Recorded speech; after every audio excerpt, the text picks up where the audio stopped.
Everybody deserves a dress that makes them feel beautiful. And my Easter dress does that for me. Hi, I'm Christine, and I had a good March. I love everything that I made this month.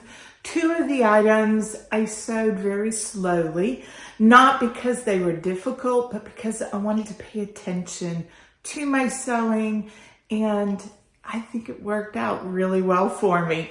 So I'm going to start off with my Easter dress. This is the Myosotis Dress by Patterns. I love everything about this. In the month of February, I did 2 fit muslins for the bodice.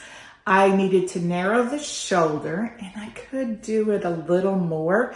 You see the sleeve is coming off of my shoulder some. So I'm not sure if that I need another adjustment or whether I should go down a size. I love this so much and love how loose and flowy it is. So I'm thinking that just a shoulder adjustment will do it. Interestingly enough, when I did my fit muslin, I did it out of Imperial Batiste, which is much more tightly woven than this linen viscose from Nerva. And I'll talk about the fabric in a minute. And I thought, I wonder if I need to go up a size because of how my fit muslin was fitting me. I asked my sew sisters, they said, no, stop, Christine, do not go up a size. So glad I listened to them. Very, very happy with this. So really quickly, I'll go over some of the changes I made to the pattern. I talked about them along the way as I was making the dress. A couple of things that I changed was I used a facing. I drafted my own facing. Instead of doing the collar, I just wanted this plain, simple neckline. So I did make that change. I lowered or lengthened the bodice a little bit, and I'm happy with it. I did not intend for it to sit at my natural waist, but once I attached the skirt, I pulled it down some more, and boy, am I glad I did. I love where it sits. I think it's very flattering. I've tried pulling it up a little bit to see what it would have looked like if I had made it more empire length like I had intended, and not the best look for me. So that was a really happy accident. And then the other thing was when I decided to make this dress, I was very heavily inspired by Teresa of Lost My Thread and Crumpets Tea and Sewing. I think Sarah from Naughty Gnome Crafts. I had seen so many gorgeous Myosotis dresses. Andrea from Beyond the Pink Door. I thought, I'm going to make this with all the bells and whistles. I'm going to put on the ruffles on the sleeves. That would have been something that I would have planned to leave off. And I'm going to put the flounce around the bottom hem. As part of my Minerva Brand Ambassador program, I was gifted this fabric, which is absolutely gorgeous. This is a linen rayon mix. It is 55% linen, 45% rayon. It was a joy to work with. It does fray, but it was not difficult to work with. I just finished off some of my edges before I sewed it together, and I didn't have any trouble with it whatsoever. I love the fluidity of the dress. I love how comfortable it is. I love that it hasn't creased, and I have worn this 3 times. And I think it looks great. There are a few creases in it, but not what I would expect after wearing it 3 times. Having seen so many beautiful versions of the Myosotis dress, I was prepared to love the dress. I was not prepared to love it so hard, or that my husband loves this dress. He comments every time I wear it what a beautiful dress it is, how nice that we're not going to see anybody else wearing the same dress. And he's even said, you look beautiful. It is a winner all day long. The fabric was gifted to me by Minerva as part of the Brand Ambassador program. I'm not paid or obligated to share it on my channel, but I wanted to share it with you because I'm so excited about this make. You can find all the details of the make on a post on Minerva.com, and I'm going to talk some more about it here. I did not know how much I needed these sleeves in my life. This is not something I normally would have gone for, but I'm loving it. I fully intended to add the flounce to the skirt of view B. I had done my research and so many vloggers had said how the view A skirt with the flounce was not long enough and that they found a good length was using the skirt B and adding the flounce. I did make the flounce and I pinned it to the skirt, view B skirt, and it was looking a little bit frumpy because I'm 5'4" and my legs are short for a person who is 5'4". I had a choice. I could cut the skirt back, add the flounce, and have all the flounces, or just turn it up and hem it, which is what I did. And that wasn't out of laziness. Sometimes I can be lazy and I'll take the easy way, but I just was looking in the mirror and I was loving how this was looking on me. And I thought, great, I'm just gonna turn it and hem it, and I'm gonna call my Easter dress finished. This fabric is so cool, comfortable, drapey. I love everything about this dress. This dress makes me so happy. Even today, I was thinking maybe I won't film my makes video today. Wasn't really feeling like filming, but I thought, I got the time, I've got the quiet house. I put on the dress and instantly my mood lifted. So I highly recommend the Myosotis dress and this fabric. I definitely want to sew more with this linen viscose blend. I can see why people love this combination. So this was what I sewed for myself. This is the only thing I sewed for myself in the month of March. April is full of plans for me. But let me show you what else I made. So the first thing I want to show you is a simple Kai T. I've made it in this cotton jersey in this olive colorway. This is for Charlie. I sewed it at the regular length in the size medium. This is a Sinclair pattern. And one of the things I like about the Sinclair patterns, I've not sewn many of them. I think I've only sewn 2. But for the men is the length in the body is longer than other patterns that I have used. Charlie has a swimmer's build, so he is slim. He has a very long torso and he has really long arms, and he has no belly. So finding something that fits him well in the stores is a challenge. And I've decided I'm gonna start making some more garments for him, and he's on board with that. The first Kai t-shirt I made him, I made in a very inexpensive gray jersey just to try the pattern out. He wears that to sleep in. And after having that one, he decided that yes, he would be interested in having me make some more. So I used this lovely jersey. I had bought this intending to make something for myself. And that's the convenience of both of us being calm autumns. We both had our colors done. And, well, I had Charlie's done. And so it's very convenient that we can share fabric. I fully intended that I would buy for him and use for me, but so far I've sewn him 2 things this month out of fabric I bought to make something for myself. No matter, there's always more fabric. I did cover stitch this, and I used a triple cover stitch on the hem and on the sleeves, and I have not top stitched down the neckband. I thought I'd give it a while, see if it needs it before doing that.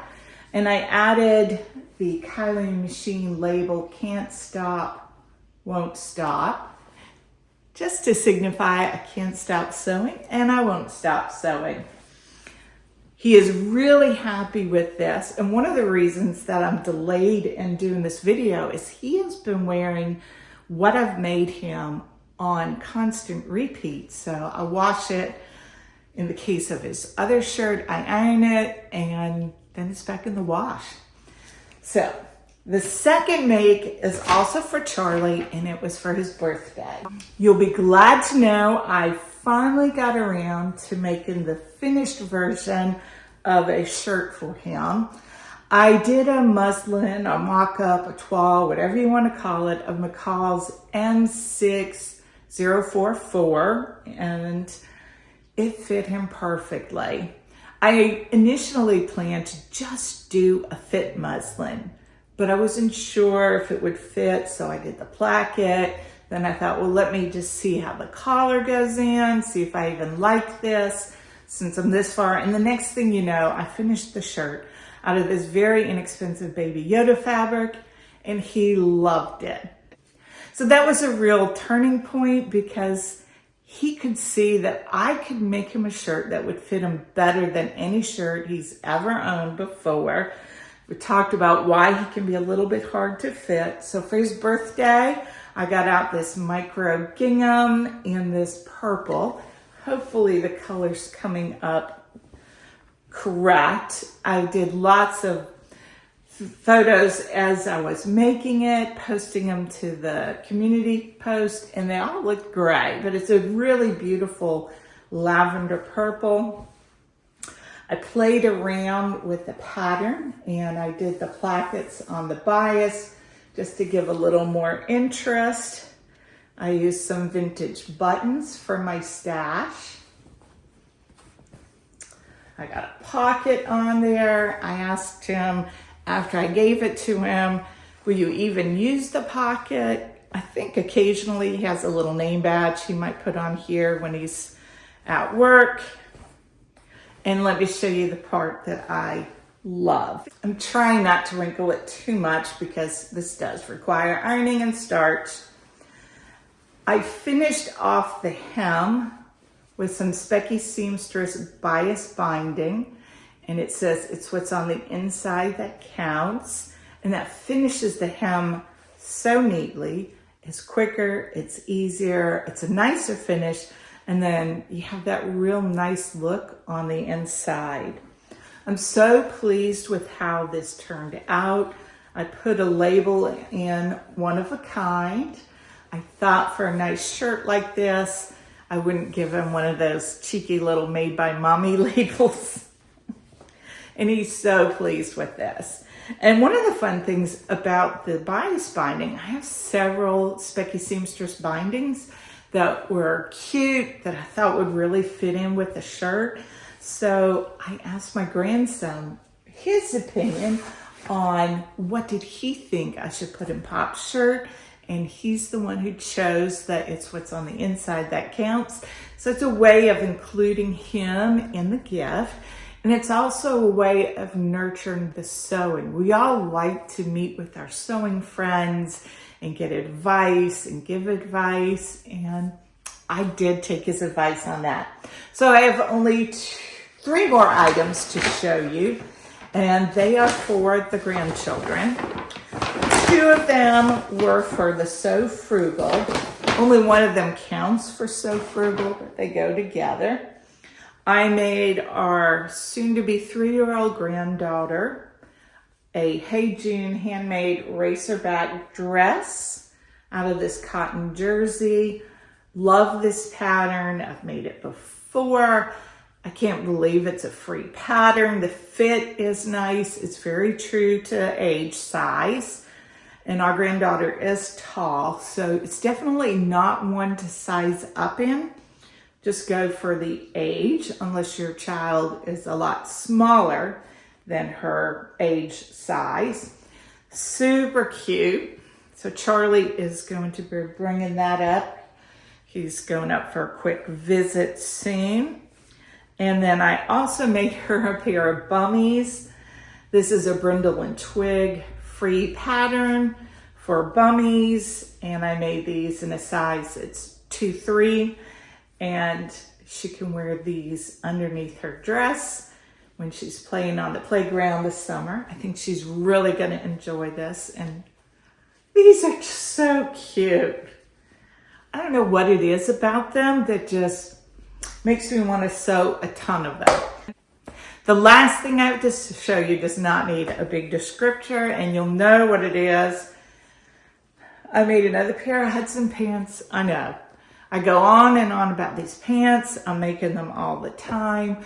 We were visiting the grandchildren, and my youngest grandson looked at me when I came in the door. He told me hello, and can you make me some more pants? He also asked for a shirt. He was wanting a sweatshirt. I was wearing my South Bank sweater dress in the Jungle Dreamer fabric, and I'd made all of the kids Hudson pants out of that same fabric, and he just looked at it with big eyes and tapped my shoulder and said, can you make me a shirt? So I do have some of that fabric left over, and even though I know it's going to create more demand when the other boys see him wearing his new shirt, he also asked for me to make him a purse. I had given my eldest grandson a sewing lesson on our last visit, and he made a nice tote bag, did a beautiful job. And so the little one wanted one also. He looked at it, thought, looks like a purse. I like a purse. I'll see about squeezing one of those in as well. They are so hard to resist. I would challenge anybody to resist their cuteness when they ask for something. And especially when it's something like this that I've made so many times, and I can run it up very quickly, and it's a little bit of a palette cleanser. I will say in the wintertime, I get a little bit tired of sewing them, but those children are so cute that overcomes any pattern fatigue. I'm absolutely over the moon with everything I sewed this month.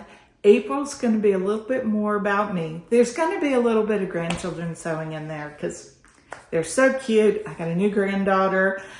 I need to make something for her, but I also realize I need to make for me. I've already completed one item on my plans list for April, and I think April's going to be a super productive month for me, and there's going to be a lot of clothes for me out of this next month. Stay tuned to see that. I'd love to know what you're working on. What is your favorite item that you have sewn this month? Do you have a pattern or a fabric that makes you feel beautiful? This fabric, the Myosotis dress, it really does it for me. It is a true mood lifter. I'd love to know what lifts your mood. Until next time, have a good week sewing.